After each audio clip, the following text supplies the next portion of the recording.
நெல்லை மாவட்டம் நாங்குநேரி அருகே உள்ள பெரம்பத்து பகுதியில் 2 பேர் படுகொலை செய்யப்பட்ட சம்பவம் தொடர்பாக தொடர்ந்து பெரம்பத்து பகுதிகளில் பதட்டம் நிலவி வருகிறது. இதுகுறித்து எமது செய்தியாளர் செல்வராஜ் நேரடியாக தரக்கூடிய கள தகவல்களை கேட்டறியலாம்.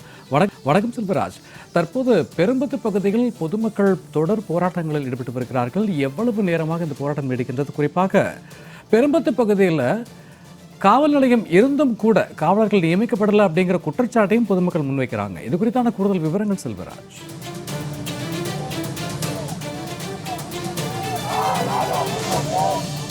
நிச்சயமா சூர்யா, நெல்லை மாவட்டம் நாங்குநேரியில் அருகே உள்ள பெரும்பத்து கிராமத்தில் நேற்று 3 மோட்டார் சைக்கிளில் 9 பேர் கொண்ட கும்பல் கஞ்சா மற்றும் மது போதைகளை அறிந்து மிக பயங்கர ஆயுதங்களுடன் அந்த பகுதியில் உலா வந்துள்ளார்கள். மேலும் அந்த பகுதியில் நின்று கொண்டிருந்த பொதுமக்களை சரமாரியாக வெட்டியதில் கிட்டத்தட்ட 6 பேர் படுகாயமடைந்துள்ளார்கள். ஆனால் சம்பவ இடத்திலேயே 2 பேர் ஜான் உள்ளிட்ட 2 பேர் சம்பவ இடத்திலேயே உயிரிழந்துள்ளார்கள். இவர்களது உடல் என்பது பாளையங்கோட்டை உள்ள அரசு மருத்துவமனையில் பிரேத பரிசோதனைக்காக வைக்கப்பட்டுள்ளது. தொடர்ந்து 2 பேர் பாளையங்கோட்டை அரசு மருத்துவமனையில் சிகிச்சை பெற்று வருகிறார்கள். அதேபோல் மேலும் 2 பேர் வள்ளியூரில் உள்ள அரசு மருத்துவமனை மற்றும் 2 பேர் தனியார் மருத்துவமனை, கிட்டத்தட்ட 6 பேர் இன்னும் அது படுகாயமடைந்தவர்கள் அனைவரும் தற்போது மருத்துவமனையில் சிகிச்சை பெற்று வருகிறார்கள். தொடர்ந்து அந்த பகுதி முழுவதும் ஒரு பதட்டமான சூழ்நிலை நிலவிக் கொண்டிருக்கிறது. இன்று காலையிலிருந்தே கிட்டத்தட்ட 10 மணிக்கு துவங்கிய அந்த மறியல் போராட்டம் என்பது தற்போது 3 மணி நேரத்துக்கும் மேலாக இந்த போராட்டம் என்பது நீடித்துக் கொண்டு வருகிறது. அவர்களின் கோரிக்கை என்பது நெல்லை மாவட்ட ஆட்சித்தலைவர் உடனடியாக சம்பவ இடத்திற்கு வர வேண்டும், தங்களுடைய பேச்சுவார்த்தை நடத்தப்பட வேண்டும் என்பதை வலியுறுத்தி தான் இந்த போராட்டம் என்பது நடைபெற்றுக் கொண்டு வருகிறது. சற்றுக்கு முன்பாக அவர்கள் அந்த பகுதியிலிருந்து நேரடியாக கிளம்பி 4 வழிச்சாலை, நாங்குநேரி பகுதியில் உள்ள 4 வழிச்சாலைகளில் நேரடியாக மறியல் போராட்டத்தில் ஈடுபட முயன்ற போது அவர்கள் நேரடியாக அந்த மறியலை போலீசார் தங்களுடைய பேரிகேட் மூலமாக தடுத்துள்ளதால் அதே பகுதியில் உட்கார்ந்து தற்போது இந்த மறியல் போராட்டம் என்பது நடைபெற்றுக் கொண்டு வருகிறது. சம்பவ இடத்திற்கு நெல்லை மாவட்ட காவல்துறை கண்காணிப்பாளர் டாக்டர் பிரசன்னகுமார் ஆகியோரும் நேரடியாக வந்து தற்போது இந்த போராட்டத்தில் நேரடியாக அந்த பகுதியில் பலத்த போலீஸ் பாதுகாப்பும் போடப்பட்டுள்ளது.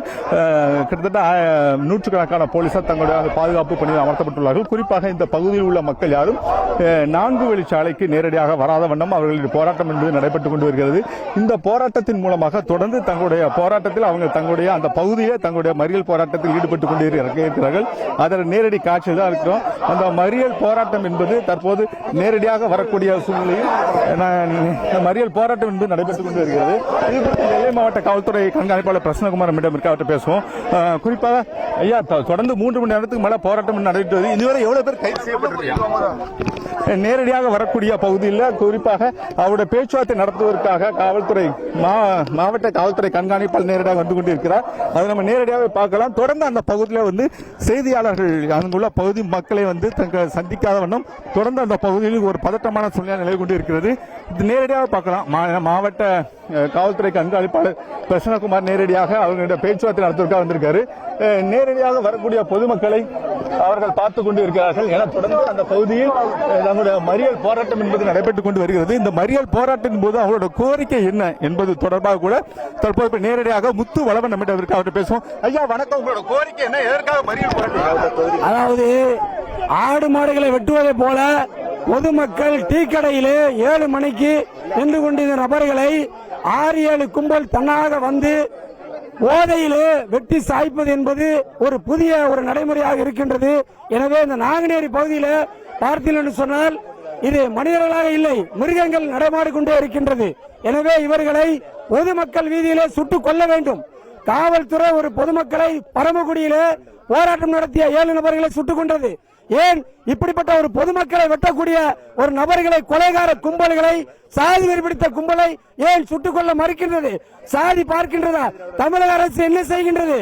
தமிழக அரசு முதலமைச்சர் என்ன செய்கின்றார்? சமீபத்திலே நடக்கக்கூடிய தேர்தலுடைய காலம் நெருங்கிக் கொண்டிருக்கின்றது.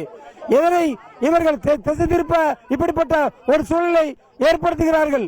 உடனடியாக தமிழக அரசு, தமிழக முதல்வர் அவர்கள் கவனம் செலுத்தி இந்த நாங்குநேரி பகுதியை ஒரு வன்கொடுமை பகுதியாக அறிவிக்க வேண்டும்.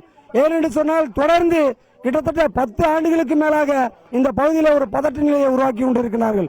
நார்மலாக இருக்கக்கூடிய பாத்தீங்கன்னா அந்த ஊருக்கு அருகிலேயே புறக்காவல் நிலையம் இருக்கு. ஆனா புறக்காவல் நிலையத்தில் காவலர்கள் இரவு நேரங்களில் இல்லைன்னு சொல்றாங்க.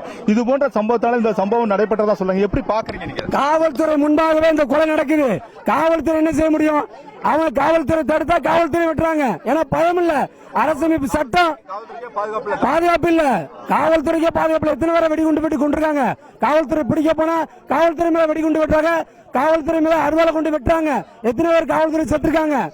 ஒயின் ஷாப் எல்லாம் எடுக்கணுங்க. இந்த பகுதியில் வந்து ஒயின் ஷாப் தமிழக அரசு தேர்தலில் சொன்ன அந்த அறிக்கையின்படி, வாக்குறுதியின்படி அனைத்து ஒயின் ஷாப்புகளையும் இந்த மதுபான கடைகளையும் வந்து நீக்கணும். என்னன்னு சொன்னால் முக்கியமாக இருக்கக்கூடிய இந்த போதைப் பொருள் தான். குறிப்பா பாத்தீங்கன்னா அந்த வந்த 9 பேரும் மது அறிந்து விட்டு கஞ்சா அறிந்து விட்டு வந்து அந்த கொலை செய்ததாக சொல்லப்படுது. நீங்களும் இப்போ டாஸ்மாக் கடைகளை அடைக்கணும்னு சொல்றீங்க, எப்படி பாக்குறீங்க? டாஸ்மாக் பக்கம் ஒரு பக்கம் அடைச்சாலும் ஆனா அந்த கஞ்சா போன்ற கொடூரமான இந்த போதைப் பொருள் வந்து நடமாடுது. குறிப்பாக அங்கே வெளி மாநிலங்களிலிருந்து, அண்டை மாநிலங்களில், வட மாநிலங்களிலிருந்து குறிப்பாக இங்க வந்து கொண்டே இருக்கின்றது. நேற்று கூட ஒரு தகவல் சொன்னாங்க, காவல்துறை அதிகாரி கூட இந்த போதைப் பொருள் சப்ளை பண்ற மாதிரி சொல்றாங்க. ஏன்னா அவங்களுடைய உதவியோட அங்க வர்ற மாதிரி தெரியுது. ஏன்னா இத மாதிரியான நடவடிக்கை உடனடியாக வந்து கைது செய்யணும், தடுக்கணும் தமிழக அரசு. தமிழக அரசு மட்டுமல்ல, இந்திய அரசு, பிரதமர் மோடி நேற்று கூட வந்திருக்காரு. என்ன சொல்றாரு? மக்களை பாதுகாக்கணுமா வேண்டாமா? தமிழக அரசும் இந்த மத்திய அரசும் உடனடியாக இந்த மக்களை பாதுகாக்கக்கூடிய வேலையை உடனடியாக போர்க்கால அடிப்படை செய்யணும் என கேட்டு. உங்களோட டிமாண்ட் என்ன, உங்களோட கோரிக்கை என்ன, எதற்காக உங்க மறியல் போராட்டம் நடத்திட்டு வரீங்க? எங்களுடைய டிமாண்ட் என்னன்னா, இந்த 6 பேர் பொதுமக்களை வந்து அப்பாவி மக்களை எந்த ஒரு குற்றப்பணியிலும் இல்ல, இந்த குற்றத்தில் ஈடுபடாத இந்த 6 பேரை வெட்டி கொண்டிருக்கான். அந்த 6 பேரையும் பொதுமக்கள் மத்தியில சுட்டுக் கொள்ளணும். சட்டம் வந்து கடுமையா இருக்கு. ஆனா வந்து சாதி பார்த்து இந்த சட்டம் வந்து செயல்படுது. ஓட்டருக்கு சாதியின் பேரால் இந்த சட்டம் ஓட்டருக்கு இந்த ஓட்டை அடைக்கணும். குறிப்பா இவ்வளவு தூரம் பிரச்சனைகள் நடைபெற்று வருது. ஒரு மாவட்டத்தோட ஆட்சித்தலைவர் என்பது சம்பவ இடத்துக்கு வரணும்னு உங்களோட கோரிக்கையா வச்சுட்டு வரீங்க. இதை எப்படி பாக்குறீங்க? மாவட்ட ஆட்சித்தலைவர் சம்பவ இடத்துக்கு வரணுமா? மாவட்ட ஆட்சித்தலைவர் வரணும். அது போக நம்ம இங்க இருக்கக்கூடிய வட்டாட்சியர் வந்து விடிய இருக்கிறாங்க. நேற்று நைட்ல இருந்து சம்பவ இடத்துல இன்னை வரைக்கும் இருக்கிறாங்க. எந்த பகுதியிலும் பார்க்கல. வட்டாட்சியர் வந்து முழுமையா நின்றத எந்த சம்பவத்திலும் நான் பார்க்கல. இன்னைக்கு நான் பாக்குறத. அதே போல ஐஜி வந்திருக்காங்க, டிஐஜி வந்திருக்காங்க, எஸ்பி, அப்புறம் வந்து நம்ம மாவட்டத்தில் இருக்கக்கூடிய அனைத்து காவல்துறை உயர் அதிகாரிகள் வந்திருக்காங்க. விடிய இங்க நிற்காங்க. ஏன்னா வந்து இது கிட்டத்தட்ட 2 சமூகங்களுக்கு மேற்பட்ட கொலைகள் நடந்திருக்குது. நாடா சமூகம் ஒரு பக்கம், பறைய சமூகம் ஒரு பக்கம். நாங்குநேரி பகுதி மக்களை அச்சத்தில் ஆழ்த்தி வரக்கூடிய கொலை சம்பவங்கள், தொடர்ந்து மறியலில் ஈடுபட்டு வரக்கூடிய பொதுமக்கள், அவர்களிடம் பேச்சுவார்த்தை நடத்தக்கூடிய காவல்துறை, கஞ்சா மற்றும் போதைப் பொருள் ஒழிக்க என்ன நடவடிக்கை என்கிற பொதுமக்களுடைய கேள்வியோடு களத்திலிருந்து இருந்தமைக்கு நன்றி செல்வராஜ்.